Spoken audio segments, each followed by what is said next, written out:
My name is Dawn Carter. I am currently taking classes to obtain my bachelor's degree in healthcare administration. I am a full-time student, I work full-time, and I have a husband and 3 children. My current position is a practice manager of a pediatric office. I utilize my communication skills on a daily basis, whether it be speaking to patients, parents, providers, and my staff. I currently hold monthly staff meetings as well as provider meetings where I get to address specific concerns throughout the office.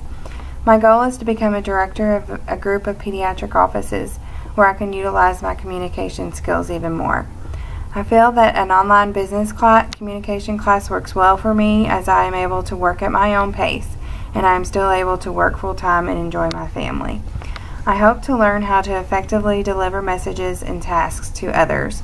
I feel as if an online class is meeting my expectations and I look forward to the remainder of the class.